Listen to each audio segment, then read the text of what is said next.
aligátor žijúci v kanáloch, ľudské orgány na čiernom trhu, žena, ktorá sa zobudila počas vlastného pohrebu. Každý z nás už určite počul jeden z týchto príbehov. Príbehy desivé aj romantické, komické aj smutné, o duchoch, démonoch, mimozemšťanoch a údajne neexistujúcich tvoroch. Tieto príbehy sa volajú mestské legendy a vy sa so mnou môžete započúvať do tých najlepších legend z celého sveta. Budem rád, keď mi pomôžete odoberaním tohto profilu. Ponorka. Na začiatku roku 2016 informovali internetové spravodajské servery, že v kanadskom jazere Ontario objavili nacistickú ponorku z druhej svetovej vojny. Amatérski potápači si ju prvý raz všimli už niekoľko mesiacov predtým, ale nedokázali presne určiť, o čo ide, pretože ležala na poli zasypaná pieskom na dne jazera. Predpokladali, že ide o vrak lode, pravdepodobne starého turistického parníka, ale v kronikách o ňom nenašli ani zmienku a tak kontaktovali úrady.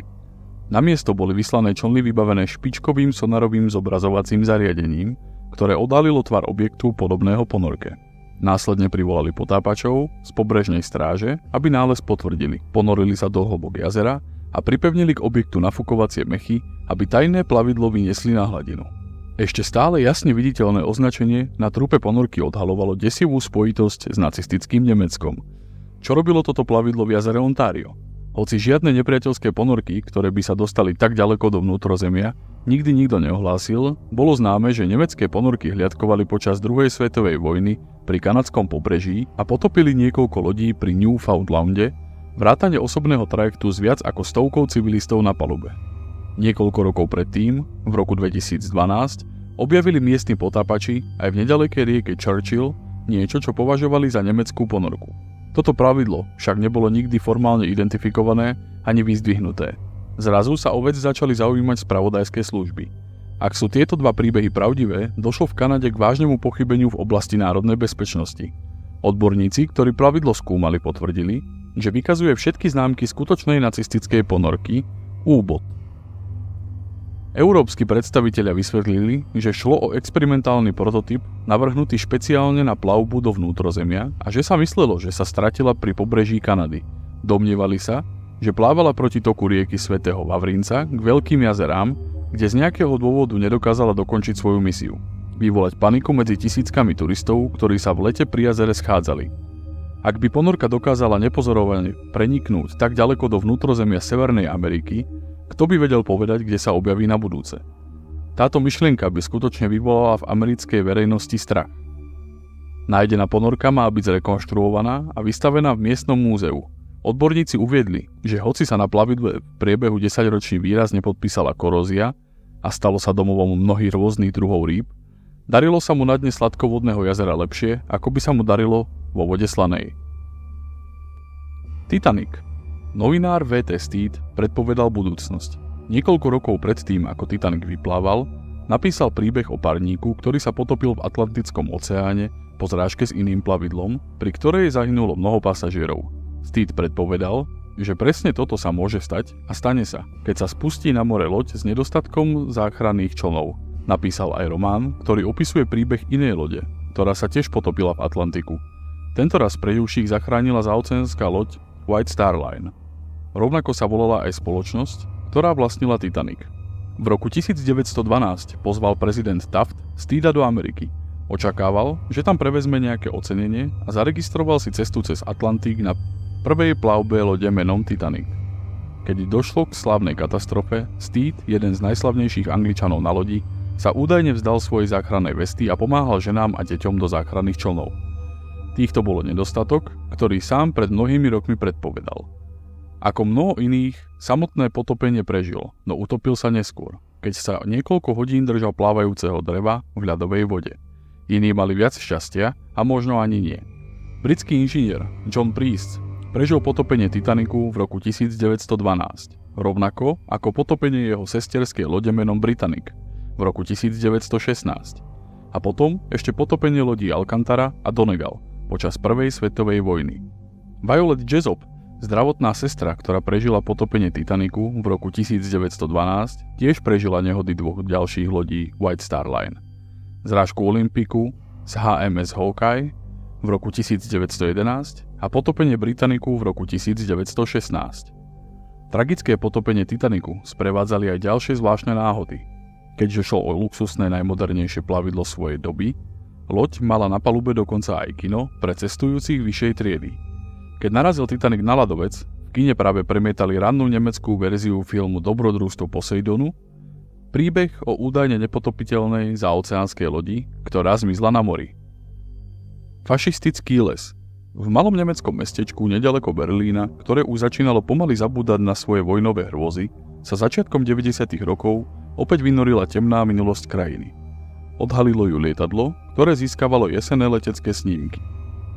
Letúň pri fotografovaní prelietaval okolo husto zalesnenej oblasti, v ktorej prevládali tmavozelené borovice. Keď fotograf snímky vyvolal, zostal v šoku nad tým, čo videl. Zo zelených borovíc vystupoval obrazec stvorený asi stovkou smrekovcov so svetložltým jesenným ihličím. Smrekovce boli vysadené v tvare obrovského hákového kríža, symbolu nacistickej strany. Hneď ako sa fotografia dostala do tlače, začali sa špekulácie. Kto vlastne tieto hrozné stromy zasadil a kedy? Ich raz naznačoval, že museli byť vysadené pred mnohými rokmi, keď bol nacistický režim ešte na vrchole. Ak to tak bolo, znamenalo to, že hákový kríž sa v lese objavoval každú jeseň viac ako 50 rokov, kým si ho niekto všimol. Páchateľom mohol byť kdokoľvek, od príslušníkov skupiny Hitlerjugend až po horlivého miestneho nacistického úradníka, ktorý chcel dokázať svoju podporu vodcovi, no túto záhadu sa nikdy nepodarilo objasniť. Úrady sa niekoľkokrát pokúsili stromy odstrániť, ale tie vždy znova dorastli. Šanghaje nie. Šanghajské tunely v Portlande v Oregone sú jedným z najstrašidelnejších miest v Amerike.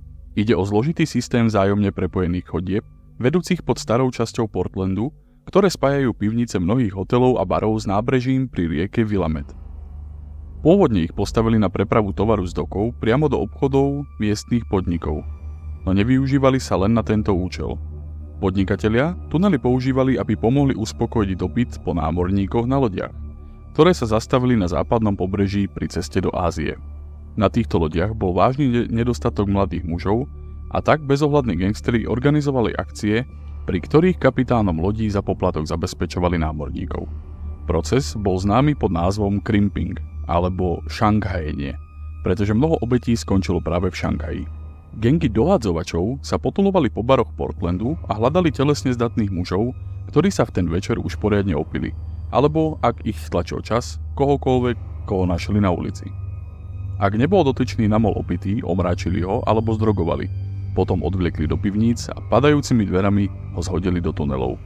Tam polapených nešťastníkov zatvorili v podzemných celách, kým ich nebolo možné presunúť cez tunely do dokov, aby tam začali novú kariéru.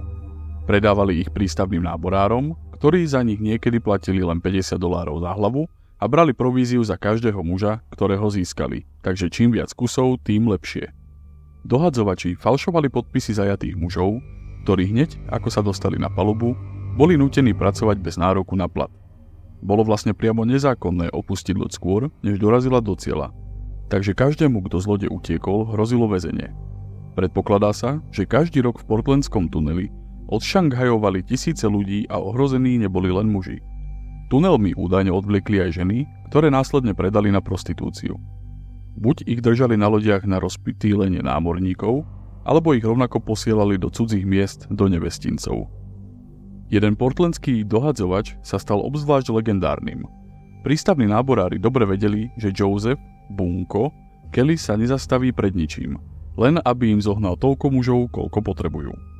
Bunko tvrdil, že na 15 rokov svojej kariéry, ktorá trvala až do jeho uväznenia za vraždu v roku 1894, osobne odšanghajoval viac ako 2000 ľudí.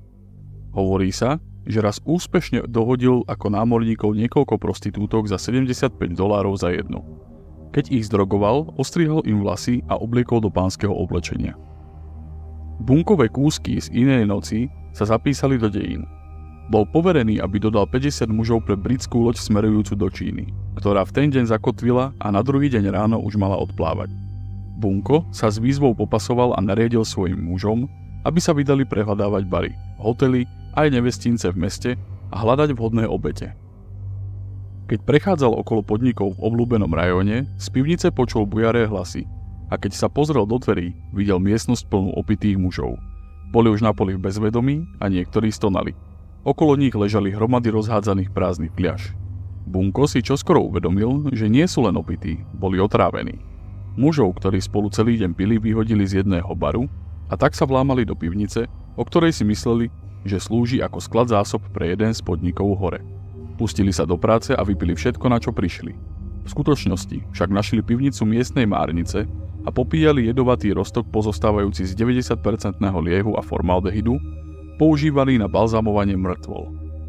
Bunko Kelly bol však vždy profesionál a tak sa tým nenechal rozhodiť.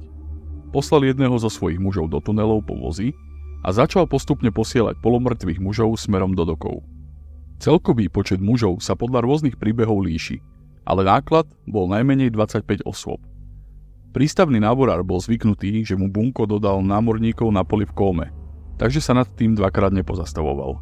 Navyše, čo sa jeho týka, dohadzovač len jednoducho splnil ďalšiu dohodu. Dodaných mužov hodili do podpalubia, aby tam vytriezveli a loď vyplávala na more len so základnou posádkou.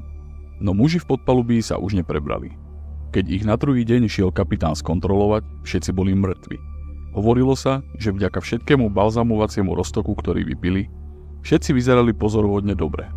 Tunely v Portlande existujú dodnes a verí sa, že keď na lodi priplávate do doku, počujete duchov mnohých odšangajovaných námorníkov, ako tam dole stonajú. Tieto príbehy možno neboli na prvý pohľad strašidelné, no keď si uvedomím, koľko životov vyhaslo na Titaniku a iných potopených lodiach, aké zverstvá napáchal nemecký nacistický režim a koľko ľudí bolo násilne zavlečených do alebo z Ameriky kvôli lacnej pracovnej sile, behajú mi z toho zimomrievky po tele. Aj takéto sú mestské legendy, odrážajúce viac alebo menej skreslenú realitu skutočných udalostí. Dajte mi vedieť v komentároch, či sa vám tieto príbehy páčili. Budem rád, ak ma podporíte sdielaním.